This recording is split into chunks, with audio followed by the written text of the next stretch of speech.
David Kellum, your friend. He is. Ole Miss Rebels, voice of the Rebels. Joining us on the Chuck and Bo Show, so kind to help us preview this game tomorrow night. David, thanks for making time for us. David, how you doing? Bo, Chuck, man, I'm excited. Great to visit with you. Looking forward to it. Should be a heck of a game. What are they saying in Oxford about this game? That we need to win it. Pretty simple, huh?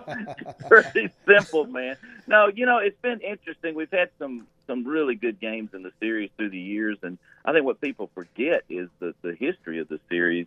Arkansas has played Ole Miss, I believe, more than any other team in the league. We've played non-conference. Yeah, that's today, right. And so it's a heck of a rivalry, and I think there's a lot of intriguing pieces. You used to could look back at the previous game the year before, the history, and now we change moving parts so quickly these days in college football. It's going to be interesting to see just how the two teams match up this time around. We've talked about today and in the previous days this week some of the epic matchups with Ole Miss. You've been behind the microphone for all of them. I mean, you've wins for Arkansas, wins for Ole Miss. I think it's only natural that a lot of people expect this to be just a wide-open type game that we're all talking about on Sunday. I mean, do you see it kind of that way? Yeah, I do. I really, really do. Because when you look at the two teams, I broke down both the Arkansas games. I know that competition was not what it's going to be this weekend for the Hogs, but obviously they've done some really good things. I think Taylor's been great. Only 2 picks through 2 games. Austin Simmons, 2 of his interceptions really got hit, so he's sitting on 2 that were basically his fault. And he's a young quarterback trying to figure it out. So a lot of intriguing pieces. It's funny you mentioned I've called all of them. I did the 7 overtime game, and we got to the 7th overtime, Chuck, and our crew looked at each other, and one of the guys said, "Do we get overtime for this?" I said, "Heck, we called a second game. That's right. We get a full pay. That's right. Full pay for this game." And then, of course, they had the illegal player back in the day that Arkansas claimed that game was a forfeit, and Ole Miss still claims it. And one of my friends said, "Did you call that game?" I said, "No, dude, that was for me." But there's been some great clashes through the years. I anticipate this one's going to be knocked down, drag out for sure. He called the Archie Manning games. He called the Eli Manning games. That's not far from the truth now. Eli. David, how old were you when you started doing Ole Miss games? I started at 18 years old doing baseball. Yeah, 1977, I did the SEC tournament as a senior in high school for the campus radio station. Isn't that amazing? Kind of lied. They thought I was a student. They were desperately trying to find a substitute, and I just volunteered, and they let me do it. But 78 was what I call technically my first year. But I've been doing football and basketball since 89. I'm going to back out of basketball this year. This is the first year I won't do hoops. Just trying to slow down a little bit. And a great friend of mine, Gary Darby, who's been with the Grizzlies and has worked for us for years, is going to take over basketball so we don't have the overlap stuff we've had in the past. So we're making a little bit of an adjustment. David Kellum, the voice of the Rebels. Okay, Ole Miss this year. How would you describe this team? What is their challenge? I think it continues, Bo, with the offensive line to a certain extent. There's some really good pieces there, but we had a couple of injuries in camp that kept Kudus, who transferred from Arkansas, and Williams, who is from Arkansas, off the practice field for a long time. So trying to get them back up to speed. Delano Townsend missed the first game, is back for the second game, and he was early in the camp, the starting left guard. And so you're trying to get some cohesiveness there. I thought they played pretty good against Kentucky, which was good to see, and we got Townsend back. And then the other question, you guys know this from last year, our defensive front a year ago was just fantastic. And like you said, I've been calling games a long time, and that probably was the best quality defensive line we've had as a unit, the best quality depth. We've had as good of players, maybe some even better, through the years, but not as many. And we really had a great defensive front that helped us in a lot of ways. In fact, we got a lot of pressure in that Arkansas game a year ago. Well, we lost most of those, and so the question was, can we get back to that? And you had a little doubt in your mind, but that front has done a really nice job, and there's some good pieces there. I don't know if they'll be quite as effective as they were, as that unit was a year ago, but we're seeing some pretty good play there, starting with Xavier Harris, who in the middle does such an outstanding job. When Arkansas fans watch this game, when they watch Ole Miss's offense, we'll start right there. Obviously, it's different without Jackson Dart. Now, Simmons is good, but style-wise, what they're trying to do, is it similar to what we've seen? Yeah, I think so. I mean, you're not going to change Lane much. I think one of the misconceptions, Chuck, through the years with Lane Kiffin's career is that he's a pass-happy, offensive coordinator, so to speak. And the truth is he loves to run and wants balance. And last year we had a little bit of trouble in the running game with Kewan Lacey, who's transferred in, and hopefully the offensive line getting better.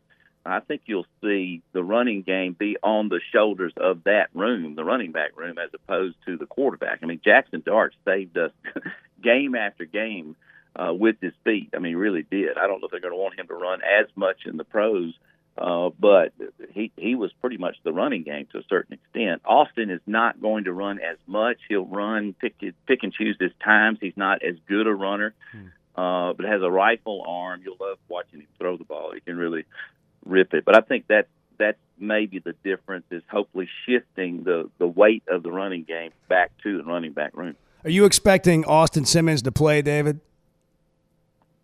Yeah, I do. Yeah.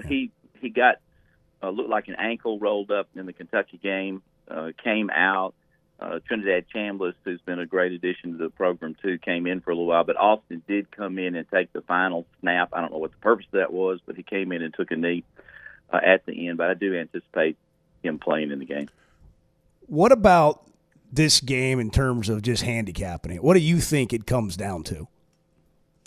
They're so hard to predict. I would have never thought going to Fayetteville, where we had struggled so much for so many years, that game would have gotten out of hand as it did a year ago in our favor. I don't anticipate that by any means. Didn't anticipate that last year. I really do think you're looking at a possible tight game. I think that Arkansas, a really good receiving core that should be able to move the ball in Ole Miss. We've got a defense that's got a lot of newness to it, and this will by far be the toughest challenge that Ole Miss has had to this point. So I think you're looking at a 7-point or less game, possibly. David, I have people come up to me all the time and say, what's it like working with Coach Pittman? Or what was it like working with Bielema? Or what was it like working with Petrino? Yeah. So I'm going to ask you what I'm sure you get asked a lot. What's it like working with Kiffin? Lane's been great to me and wonderful. He is he's a person that has been reserved a good bit. I think he's kind of to a certain degree has matured since he's been at Ole Miss. He's gotten more comfortable since he's been at Ole Miss, and of course, I'm a part of the UM fabric for years and years. And at first, when he first got here, he seemed to be a little standoffish, and as our relationship got better personally, he's just a really funny guy. He's a brilliant offensive mind. I mean, it's just incredible offensive person, and has surrounded himself with some really good people. He didn't lose a single coach from last year to this year. So I think the development as a head coach has really progressed here in Oxford. His family's all back here now too. But he's more of a. You look at his social media piece, Chuck, and you go, "Wow, this guy's all over the map." And it does come across that way. But as far as, taking care of business, being very efficient in practices, probably one of the best practice coaches I've been around. They really do get a lot of stuff accomplished in a short time period. So he's very, very, very good at what he does, for sure. And I think that his comfort level in Oxford has gotten a lot better, too. I mean, he first got here, I was thinking he might be a few years and move on, but he's in his 6th season now in Oxford. Yeah, it seems like he's really taken to the place, and they've really taken to him. I'm sure it'll be a great atmosphere tomorrow night. And if Lane has a good year, maybe even if it's not spectacular, then you're going to have to deal with, does he love Oxford more than Tuscaloosa? Is he going to leave? Is he going to Florida? Yeah. I mean, what's he going to do? We deal with it. Yeah. We deal with it every year. The thing that's positive about that, I tell our fans that too. You think Lane's going to leave? I said, well, I don't know. The situation here, he himself has improved and raised the bar, the football program. So is it a parallel move? In days past, you might think so. Is it a move backwards? it a move forward? I mean, he has to answer all those questions because he's put the Ole Miss program in a great place, and I think he is convinced that he can get special things done with this program. He's getting all the things he needs taken care of. The NIL piece of the Grove Collective has been fantastic, and so I think he's got all the things he needs to be successful. But you just never know what program's coming, and I don't think it would be as much a money thing as it would be, being able to be successful and uprooting family and going somewhere else. And I know that sounds crazy because a lot of coaches don't care about those pieces and jump up and take off, but I do believe it'll be a hard decision for him to decide to leave. David, I was reading an article about Ole Miss, and let's just be honest. In an NIL era, you don't think about states like Arkansas and Mississippi that are poorer states having this big pile of money. Right. Now, I don't know if Ole Miss has as much money as a lot of people think they do, but it sure seems like they've got enough. And I guess my question would be, and maybe it's this way for lots of programs, beyond Kiffin, after Kiffin, is there the commitment to football there to keep going what they have going? Because you know it better than anyone. I mean, there's been a complete elevation of football on that campus over the last 15 or 20 years. And I wonder, can it continue to be sustained once he's gone? Yeah, and I think so. And again, I don't know, how many more years he might be here or if he finishes his career here. So that's the piece that you don't know about. But I do believe that we're in tremendous shape as far as the program goes. Keith Carter, our athletic director, has just done a fantastic job, not only with the football, but the other sports as well. And so it's we've grown in so many different areas. But no, I think the passion and commitment of the people that are on the upper end of the giving in the NIL and the entire fan base in general will continue to do that. Lane sent that message early, Chuck, to our fan base. I mean, we're 2 weeks before the portal thing comes several years ago. And he said, what we're going to do is we're going to sign about half our class will be high school kids, and then we're saving the rest of them for the portal. And our people went ballistic. I mean, that was the day where, no, you got to get all the 5 stars, and we did that. And we were like 25th, 26th, I think, in recruiting. And then the portal piece came around, and he jumped on that. And next thing you know, we're number 2 or 3, I think, in the nation in recruiting. And our fans go, oh, okay.